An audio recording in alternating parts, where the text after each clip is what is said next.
He made his name turning fantasy into big screen reality, breathing life into everything from dinosaurs to creatures from outer space. Play the 5 tones.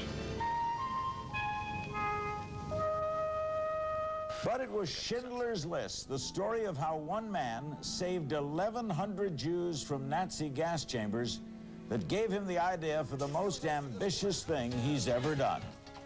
Tonight, Steven Spielberg on the biggest challenge of his career, just ahead on Larry King Live. From Washington.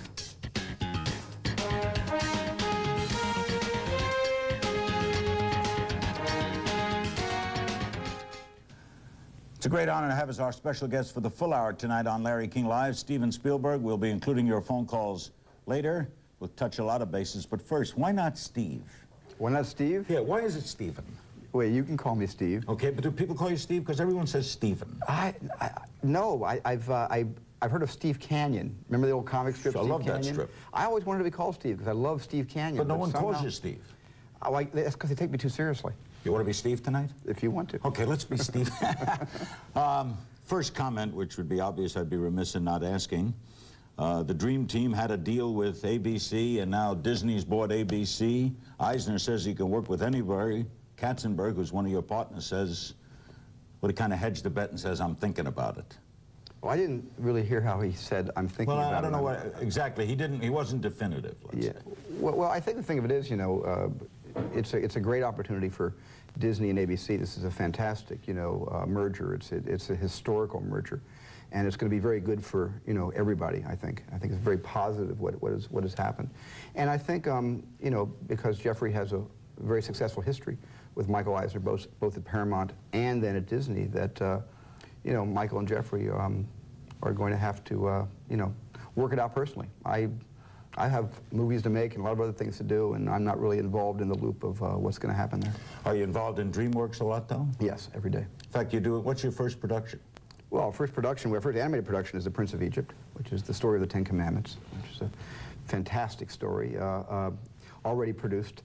Cartoon? I hate to use the word cartoon in any sense. I just call it animation, full animation. And that's our first animation project. And then we have a number of live-action films that are in development currently. And a lot of television, too, right? And television as well. So you're saying you're open to work with this new company if Jeffrey works it out? Because we know Jeffrey's had a problem with them. I'm easy. You know, I'm easy to get along with. I have no problem at all. If it goes then. I'm easy either way. You know, I'm very fond of Bob Iger and all the, you know, the people that we've come to know over the years at ABC. I think it's a great company. What keeps you going, Stephen? In other words, obviously you've had all the success any director could imagine, and you've got this wonderful show, a project about which we're going to talk a lot. What is the impetus to keep, you don't have to work economically? Well, you know, I guess the emphasis is, it's a hard question to answer because, you know, there's a kind of, I guess, there's a sort of creative ectoplasm that I think all of us have. You've got it, and I've always felt that I've had it, and it's just something that you don't question. I'm afraid if I question it, it's going to go away and go to somebody else's front door and knock on that door. And so I've never really questioned, you know, the stuff that drives me to continue to work. But, you know, I love audience responses to anything. I love laughter in movies that are supposed to be funny. I haven't had too many of those. You know, I love screams when they're supposed to be scary, and I just love, you know, working for the audience, and of late working for myself in projects that have been pets of mine. So there's been no thought of, well, I'm just going to retire somewhere, or that creative energy doesn't leave? Gosh, I've never had, I mean, I had a great year off. I've taken a year, actually I took a year off after Schindler's List, but then Jeffrey Katzenberg and David Geffen came along, and the year off was somewhat altered by the inception and formation of DreamWorks. But this is the first time I've been away from directing for this long. I haven't, I think, been on a soundstage or on a location for over 18 months. Some writers have said... You do? I miss it. Some writers have said there's a curse in a bestseller. The curse is you're driven pressure-wise to make the second one better. Now, you've had all these successful movies. Does that make the pressure greater when I go see a Spielberg film on you? You know, the pressure was great the first time I made a feature film, and the pressure was great when I made Schindler's List. The pressure never varies. It's always horrendous. I don't enjoy the pressure. I've always thought of, you know, that kind of pressure like a bullfighter, like Monolete, who's being asked to get closer and closer to the horns of a bull during the execution of a fancy Veronica, and I've just never, you know, liked that very much. But it's the... So you like the work, not the pressure? I like the work, not the pressure, yeah. Why did you become a director? It was another way of not torturing my sisters, I guess. I drive them crazy, and I think it was just also a way of... I got very interested in directing when I was a little boy, and I used to draw cartoons in books. I used to take my school books and draw little stick figures, and every page I put a different stick figure in a different position, and when you then take your thumb and you flip book or sort of rifle the pages, it creates a kind of moving picture. And the way the zoetrope first began, with the horse in the circle. Were you a movie freak too? I was a, yes and no. My parents didn't let me see many movies, and they didn't let me watch very much television when I was growing up. I think they were very wise, and they saw negative influences on both sides. What did your dad do? My dad's in computers. My dad has been, in the early years, an electrical engineer, and he's a consultant for Burroughs right now. He's actually making, my dad right now is actually making documentaries. He's actually making product reels for their computer line. So he's sort of come full circle, and he does what I do. You were very young when you started. You got a break young with Sugarland Express, right? That was it. Yeah, David Brown and Dick Zanuck. David Brown, who was a mutual friend of both of us. Right. He regards himself as the discoverer of you. Is he right? Is he the discoverer of me? Did he discover Steven Spielberg? There's a lot of people who discovered me, But he's both on who the claim list. to have and actually did discover me, and absolutely he's high up there on the list. There were a lot of people who really helped my career get started. What makes, before we get to Shoah, and I want to spend a lot, what makes a great director? What do you look for? If a young man came to you to work, what makes a good director? The first thing that I look for is that I forget where I am when I'm watching the film that the director made, whether it's a short film that a student has made out of NYU or USC, or whether it's a first-time feature film or a documentary. If I suddenly don't know what time it is and don't know where I am in the room, and I am absent of any conscious, you know, time frame, then I kind of say, irregardless of how sloppy or slick the film is, that was something that grabbed me and brought me into the experience. And that's what, for me, what a good director does. So he or she has to have an eye, they're a good storyteller. Has to have a heart for telling a story, has to have great empathy for how the story is told, you know, and it's nice to have a good eye. But, you know, there are a lot of directors who don't really have great eyes. They sometimes rely on strong cameramen to supply the eye, but they're just, nevertheless, they're good storytellers, and they work beautifully with script and actors. Do they have to like actors? I don't think that's necessary to love. I love actors. I really do love actors. Are you easy to work for? I'm very easy to work for when you're an actor. I'm a little rougher to work for when you're on the crew. I'm just a little more of a, I'm always pushing to get the movie made on schedule and on budget, and I become both the director and the assistant director. I'm like ootzing and nudging everybody forward. But I'm very gentle and patient with actors, and I've always had a real fondness and not a complete, profound understanding of the process of the actor, but I'm real patient and I listen a lot. Are you a worrier? A worrier? All my life I'm a worrier. You are? Yes. Yeah. Do they like it? Will they like it? Don't they? Worry, yeah. The worst thing about doing DreamWorks and raising the amount of movies I'll be making a year with Walter Parks and Laurie McDonald, who are the head of my movie division, is that I'll be going from 4 movies at Amblin a year to, at the maximum, 9 movies a year with DreamWorks, and that means 9 sneak previews a year. And nothing terrifies me more than going into a sneak for the first time. And by the way, speaking of Shoah, we're going to have Survivors of the Holocaust as an original Turner production. We'll be talking about that. That's going to air Monday, January 8th on TBS. You've never met Ted Turner, though, right? I haven't. I'd love to someday, yeah. But I admire CNN, everything he's done. Have you seen this project completed? I have. It's wonderful. We'll be right back, and we'll talk about Schindler's List, Shoah, and the change in the life of Steven Spielberg right after this.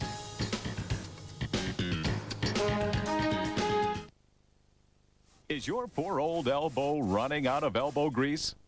Then get serious about stripping with Easy Stripper. Watch how its thousands and thousands of fingers per minute literally eat away old paint right before your eyes. Look out, there's a nail. No problem. Easy Stripper buzzes by without missing a beat. Not like your old paper power sander. Why use messy chemicals that turn into toxic slime? Easy Stripper's high tensile steel fingers gently yet totally erase old paint with no mess. They strip every corner of this window frame without shattering the glass. Try that with your old paint. If you want, you could run the company for me.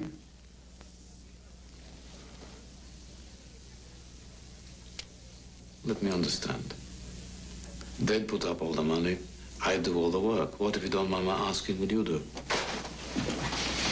I'd make sure it's known the company's in business. I'd see that it had a certain panache. That's what I'm good at. Not the work, not the work. The presentation. Arguably the best movie ever made, Schindler's List, and he was reading right along. You can't get over this. I memorized the dialogue. It's a You blight. could speak the whole movie, couldn't you? Probably. Steven Spielberg and the Holocaust, Steven Spielberg and Judaism, Steven Spielberg and the oppressed, never associated them.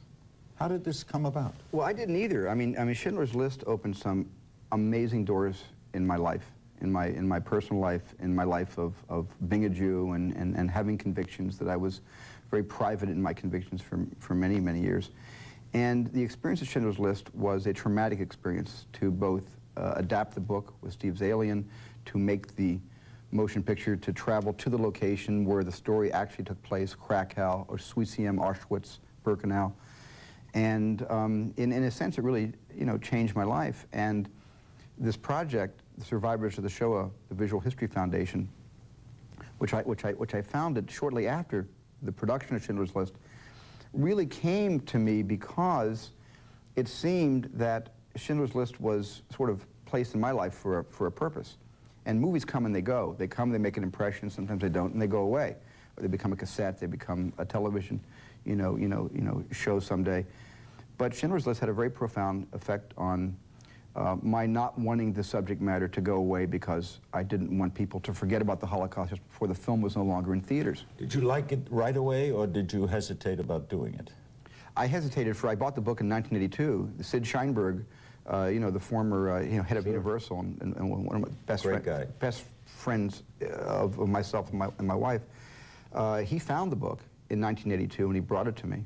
And I wasn't ready to make that into a film for many years. I didn't start shooting the picture until January of '93. And one would wonder, 11 years, why someone didn't latch on to that book? Because it is, forget it, all things aside, a great story. It was a great story. Did movie makers turn it down? I think people were afraid of it. I think people were really afraid of all subjects to do with the Holocaust, except on television, where the Holocaust is actually, one of the biggest hits of all time was Holocaust. Yes, Jimmy Woods and Meryl Streep, the series Holocaust. Shoah is an amazing documentary, one of the most amazing documentaries ever made throughout history and time. But we're fascinated with Nazism. Well, we're swastika and we're perversely fascinated and frightened by it, and that fear, I think, attracts us to knowing more about it. But I also feel that Schindler's List was something that Hollywood just said, this isn't going to be commercial. And I said to Universal when I wanted to make this, I said, thanks for introducing me to the book, but I'm not going to make any money for you. You're going to lose a lot of money. And to Sid Sheinberg's credit, he said, this is a subject worth losing money. Lou Wasserman behind it all the way? Lou Wasserman and Sid Sheinberg, Tom Pollock behind it the whole way. What was the most difficult aspect of filming it? Just being in Krakow. That hasn't changed in hundreds of years. And just knowing that when I walked outside or when I, sat with my children in the house we were in for 4 months, that just because we were Jews, we would have been taken from that house 50 years ago and immediately put to death or at the very worst, taken to a death camp where we would have to wait for a time. So just being there? Just being there, and nothing against the Polish people, nothing against, it was just because of the significance of the story, the subject matter, the fact we were doing a recreation with actual SS uniforms, not costumes made by a Hollywood costume company, but actual SS uniforms worn by, the Sonderkommandos. So can a director work effectively if he's depressed? Obviously he can. Well, many directors work brilliantly when they're depressed. Were you depressed making it? By depressed, I don't mean clinically. No. I was sad making the movie every day. There was not a lot of levity on the set. There were some moments, and I think I've told the story before, Robin Williams would call me with comic care packages over the telephone to try to get me to laugh. But no, we were in earnest to tackle the subject with honor, and my biggest fear was I was going to do something to dishonor the subject matter. I was going to do something to offend the survivors. And that was my greatest fear in making the movie. And Shoah is an offshoot of that movie. Okay. But now I believe the Shoah is the reason Schindler's List was made. I didn't know it at the time. You think there's a higher cause here? Well, I think Schindler's List opened the door for a Shoah project to... The Shoah project involves the taping of thousands of individuals who are survivors of the Holocaust. Here's an example of what they do, and then we'll talk at length about it with Steven Spielberg. We'll be right back.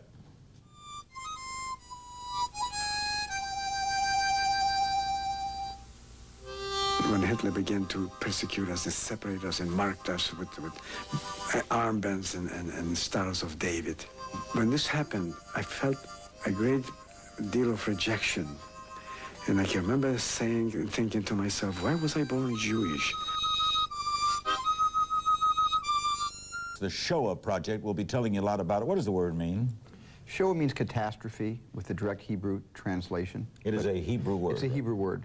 Meaning catastrophe. But it is the word, it's the sacred word for the Holocaust that is used. And the Shoah project is? The Shoah project is a very big idea, and it is an idea that certainly is something that needs to be done now. And the idea is to rescue as many survivor testimonies in a race against the clock, because these survivors are aging. They're in their, at the youngest, their 60s, most of them in the mid-70s to mid-80s. And so you do what? There's about 100 to 300,000 survivors alive in the world today. And the idea is that, for instance, a show like this will bring so many survivors to call our number and volunteer their testimonies. Because they're watching all over the world. Because they're watching all over the world. And when they do this, and we visited the project at Amblin, they get taped. You send people out to tape in their language, right? We send highly trained and sensitive interviewers. One of the most important things is the interviewer, him or herself, into whatever environment the survivor wishes. Their home. Their homes, their backyards, their children's homes, wherever they feel most comfortable. And this is in Paris or Lisbon or Brooklyn? We have production offices right now in 12 countries. And we have a region called Region 16, a region unit that goes out to like Croatia and gets interviews in Lithuania or Moscow or St. Petersburg. And what happens to the tapes? The tapes are digitized, and edited they're not edited. The tapes are run between, we sort of based a lot of our methodology on the Yale, University. They have a wonderful archive, the Fortunoff archive. It's terrific, and we've based a lot of our methodology on their and others' methodologies. You do these tapes, let's say they're 2 hours? They're 2 hours, but we don't restrict that. If you want to talk for 4 hours, we have one interview 5 hours long. We have one interview 45 minutes long. And then the tapes are, the beta master certainly is preserved for always, and that beta master we send to the Yad Vashem in Jerusalem. The Holocaust Museum. In the Holocaust Museum in Jerusalem, the first one. And we digitize all the interviews and put them in a rather large multimedia database system with software that was written by the people who work on this project. So that I can do what? You can, well, eventually, someday, when it's safe for the survivors to have these interviews accessed by anyone, you'll be able to, on an internet, access this. Right now, there are certain safety issues because the survivors want to keep their privacy and they want to keep themselves anonymous.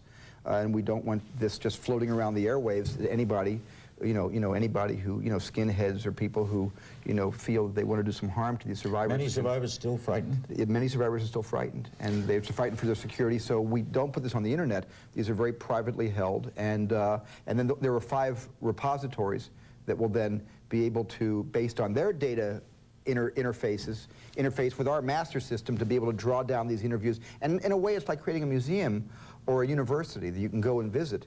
By the way, you could do this with you could do this with blacks and Indians, Native Americans. It needs to be done. It's a necessity. It needs to be done. If you want more information on the Shoah project, want to help, or are a survivor yourself or know someone who is, you can call 1-800-661-2092. There you see the number, 1-800-661-2092, or you can write Survivors of the Shoah Visual History Foundation, P.O. Box 3168, Los Angeles, 90078. We'll be repeating that again before the end of the program.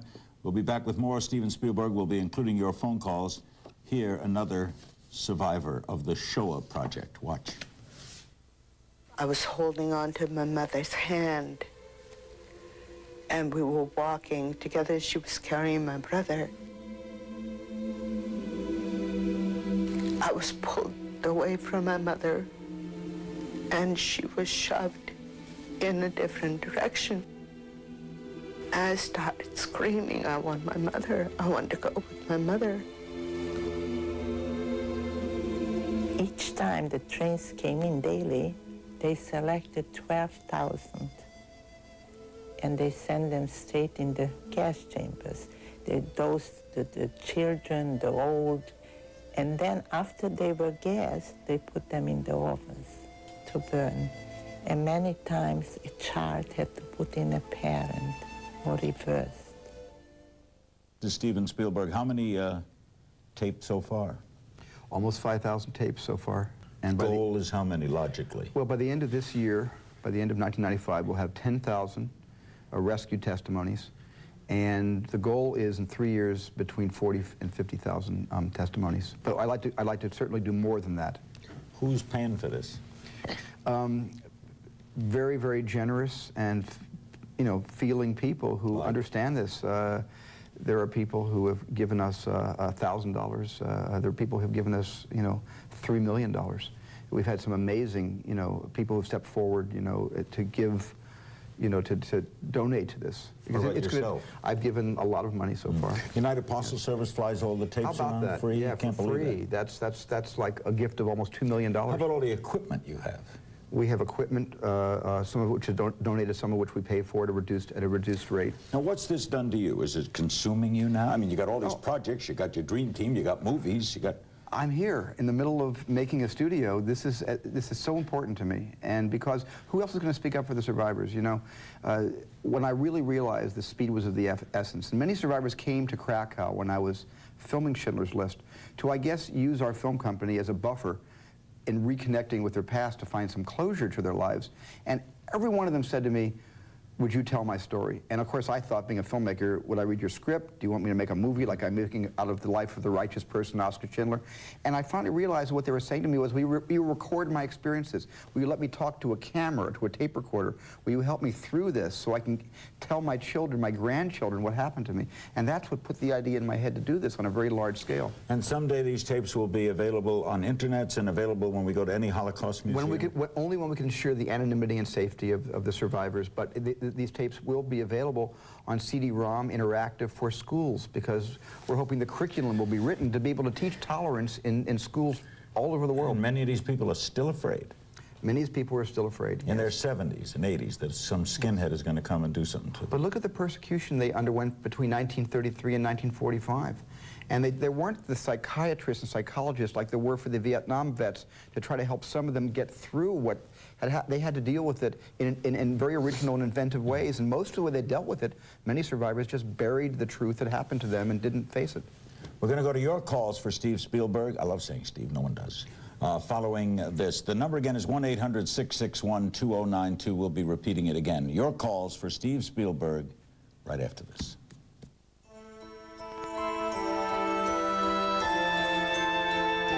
Your phone calls from Mr. Spielberg. Ross Perot tomorrow night, Alan Dershowitz on Friday, and David Smith, the ex-husband of Susan Smith, on Monday.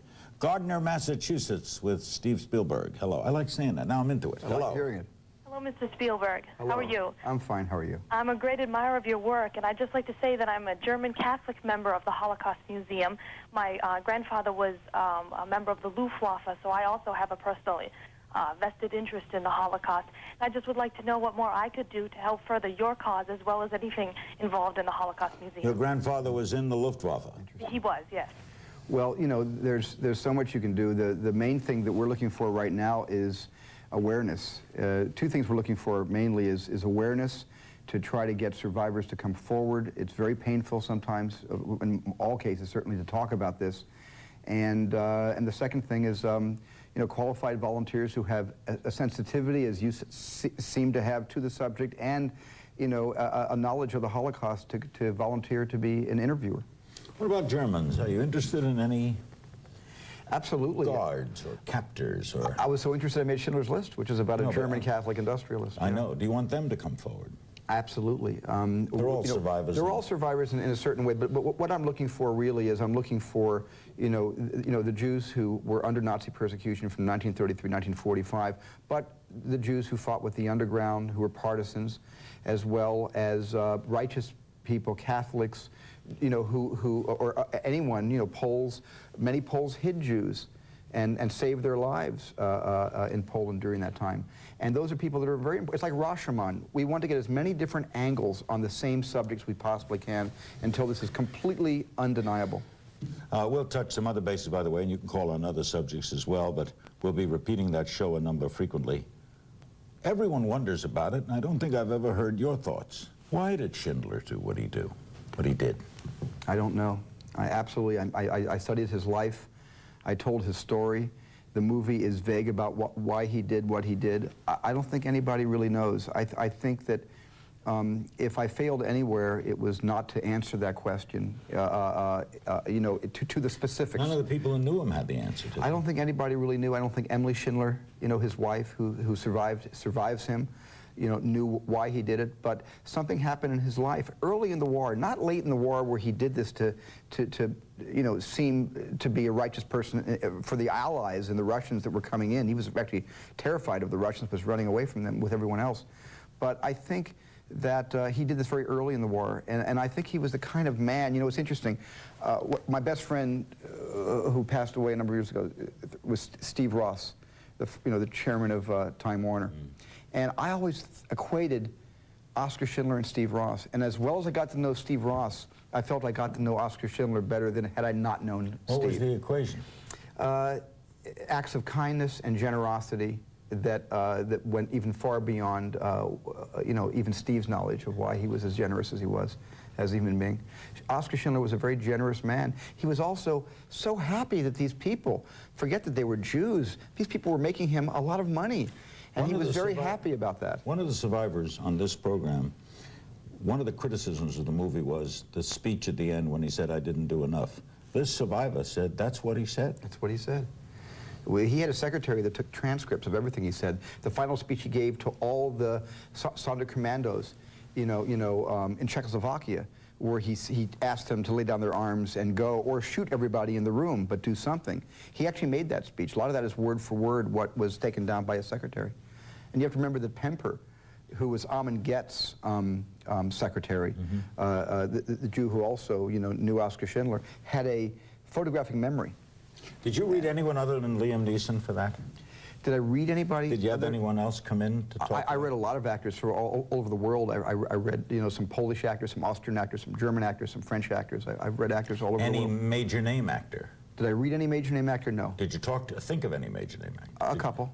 But Liam Neeson was really my choice for Oskar Schindler. When I saw, Anna Christie on Broadway, he just blew me away. I said, that is Oskar Schindler. How about Ralph Fiennes? Ralph Fiennes was my only choice for Amon Get. I didn't go through anyone else but him. Liam told us here that he had a tough time with that at the beginning until he finally played him possessed because he couldn't find anything to like about him. Yeah, Liam about Oskar Schindler. No, about Liam about Rafe. Yeah. Yeah. But Ray was having a tough time initially. Well, he was. I mean, he played the character brilliantly, and often people see a performance so convincing they think the person takes that scent home with them, and of course Rafe is the total, opposite of nicest guy in the he's the nicest guy in the world. The emotion still comes into you over all of this? Yes. We watch these tapes, you still feel it? Yes, every moment. Watch the movie, you still feel it? I haven't seen the movie since the movie first came out.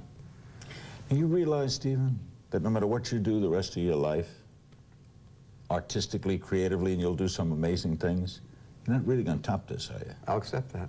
I mean, I'll be very happy if I never top this. So this is, I'm so happy with not just the experience of feeling like an artist for the first time in my life, actually maybe for the second time in my life.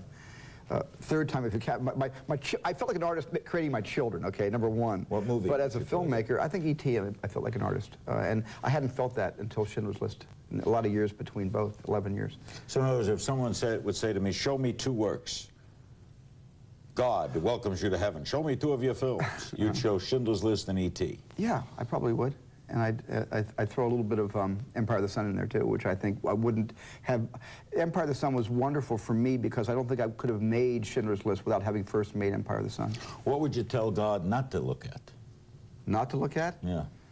Oh my goodness. I don't want to say on the air because I'm friendly with every writer and director and actor that I've ever made films with, so I hate to declare anything I don't like. I'm kind of proud of all the films I've made. There's nothing, 1941 I'm proud of, you know, my kind of unqualified turkey. In other words, if you enjoyed making it and you liked it, that's what counts to you, right? Yeah, it does, although I wish more people would see it, because what really counts to me is when, you know, an audience comes and they watch what you've done. That's a wonderful reward. What was the most difficult to make technically? Technically?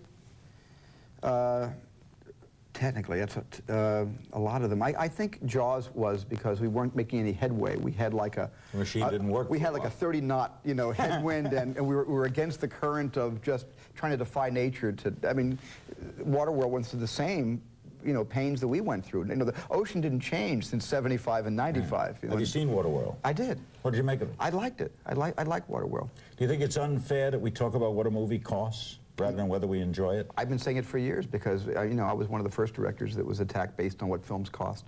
And I've always railed against, you know, all the pre-publicity about what a film costed. Everybody should be concerned, is it worth $7? That should be the only cost anybody's concerned with. We'll be back with more of Steve Spielberg and more of your phone calls. The show project number, we'll be repeating it again. If you're a survivor, know a survivor, want to contribute, want to help, it's 1-800-661-2092. 1-800-661-2092. We'll be right back.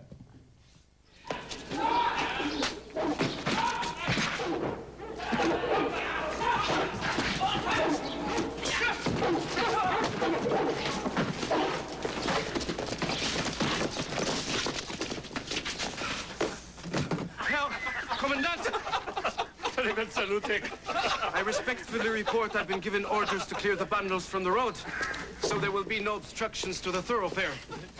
Thomas, enjoying the lines, little Polish clicking soldier. To clear things up on the Shoah project, when you call 1-800-661-2092, first, who do you want to call? Any survivor? If you know a survivor? If you know a survivor. The important thing is, you know, if a survivor does not want to be drawn out, no attempt should be made to approach the subject. Don't force it and don't force the subject. But if survivors who are just watching this want to come forward, that's the number to call, and people who know survivors might let them know about this. And in these tapes, interviewers are so important too. We're conducting... You're looking for interviewers? We're looking for interviewers. We're conducting training sessions right now in Israel, in Frankfurt, in Buenos Aires, and very soon in Chicago. Most of the survivors are actually in Israel and the USA. And also, you can contribute, right? By calling that number. Well, you know, you have to remember that $1,000 rescues one testimony. One 2 to 4 hour testimony is... What will this project eventually cost? Well, it'll cost $60 million for 3 years. And if we go beyond this 3 years, which I am committed to doing, it will cost about $20 million a year. This is a life project. And everybody's donating their time for free. I mean, the interviewers are paid $50, kind of an honorarium, you know, and that they usually donate that money back to the foundation. This is really my work for the next decade. Buenos Aires, Argentina, for Steve Spielberg. Hello. Hi, Larry. Hi, Steven. Hi. My name is Maria Villagrán. I can't believe I'm talking to you, Mr. Spielberg. You are. I'm a very fan of you. I love your work. Thank you. And when I see movies like Close Encounters, E.T., Schindler's List, I always wonder, how do you know that is going to be a big movie? I mean, when you're reading a script or a book, how do you know that it could be a big movie, a Sixth Sense? Good question. It's a good question. It's a great question. How do you know the project's going to work? You know, you don't really know. You never know if the project's going to work or not. I sometimes get a little tickle in my stomach if something, you know, so makes me crazy to do it. You know, it's like falling in love, I guess. You just, you know, it consumes your life, and you can't plan a hit. And you always approach, I always approach a project with the best intentions, not to really make a hit, but to make a good movie. I mean, that's always my goal, is to make a good movie. If it's a hit, it's a bonus. Toronto, hello. Hi. How are you? Hi. Hi, how are you? Fine, thanks. I'm calling for two reasons. I'm a Jewish woman, and I just wanted to applaud Mr. Spielberg for his integrity and empathy and the sensitivity with which he approaches all of his work, and specifically the Shoah Project.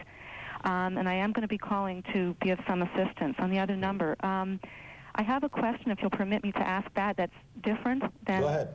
Okay. It's a question from a mother, and I'm asking for some advice.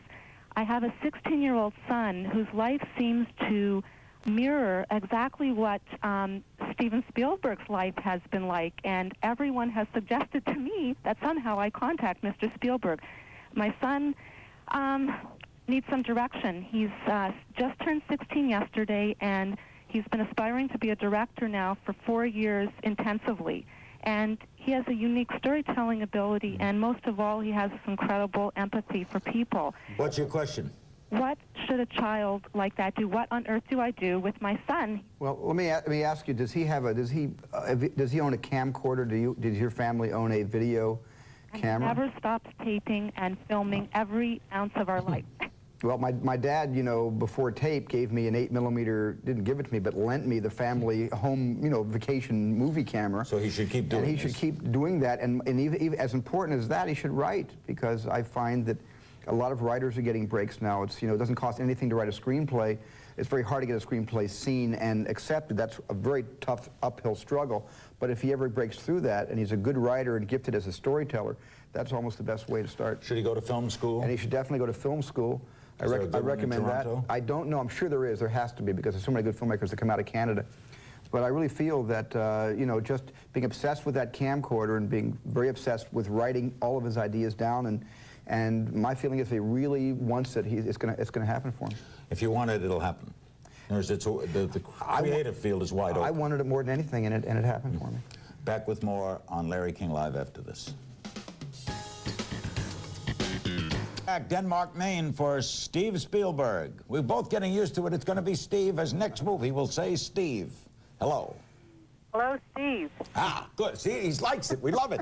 The ring sounds good. Go ahead. Hi. My question to you is, knowing that you have the ability to touch the children the way that you do, what are your plans for your next children's project? What's the next children's? Good question. Yeah. Well, I have, actually, my next children's project, I'm living with my 5 kids right now. And that's a big project. Home let me tell movies. You. That's a wonderful and all-consuming project. But there's a number of children's issues that that I'm involved in with the Children's Action Network, and one of them, of course, is Hunger in America, which we're addressing through the Action Network. Are you doing a major movie aimed? Is there another E.T. coming? Is there another E.T. coming? Jurassic Park, E.T. You hope they're all like that, but you never know. Is there a movie coming that the obvious children of America are going to run to? It's interesting. Yeah, there's a couple of movies that I'm producing, not directing, through Amblin DreamWorks, and then DreamWorks by itself. That of course are, because I love to make movies for family movies, family entertainment. As a director, the next movie I'm considering, which I want to talk about tonight, is a family movie, but not a film for small kids. Not for small. Not for small kids. But I will get back. I love kids, and I love making films for them. Who was Schindler's List for? What age up? Schindler's List was really, I always thought, for junior high, on. From there. And after the movie came out, I made a print of the movie, many prints of the movie available to schools for free. So we had almost 3 million junior high and high school students coming to see Schindler's List in free 9 o'clock in the morning screenings in almost 42 states. Is there any script you rejected, you're sorry? Rejected, I'm sorry. Gosh. I don't want to do this movie. Oh, dear. And then it came out and you said, I should have done it. Well, I almost directed Rain Man, but the problem was I wanted to do it. I didn't reject it. But I had a previous obligation to direct Indiana Jones and the Last Crusade for George Lucas. And I spent so much time with Dustin Hoffman and Tom Cruise developing Rain Man that it pushed that commitment basically out of the realm of possibility, and I had to get out of that to do my friend George's Did you film. recommend Barry Levinson? And Barry did an amazing job on that movie, and in many ways made a better movie than I would have made out of that picture. Because Barry did a very dry approach to that film. I might have pushed a little too many cry buttons, and Barry took a very honest, humanistic but realistic look at those two characters. Our remaining moments with Mr. Spielberg right after this. Don't go away.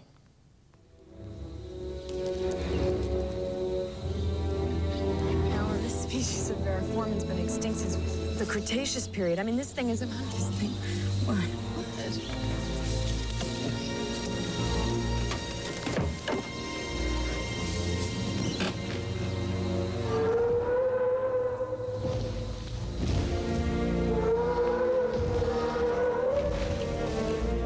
Or Chicago. They're interested in interviewers, right? Yes. In those three cities. So call 1-800-661-2092. You don't make a lot of money, but you'll have a great and wonderful and rewarding time in the Shoah Project. 1-800-661-2092, or write to them right there. You see the address, Survivors of the Shoah, Post Office Box 3168, Los Angeles 90078. We only have a minute and a half left. Another Jurassic Park is coming.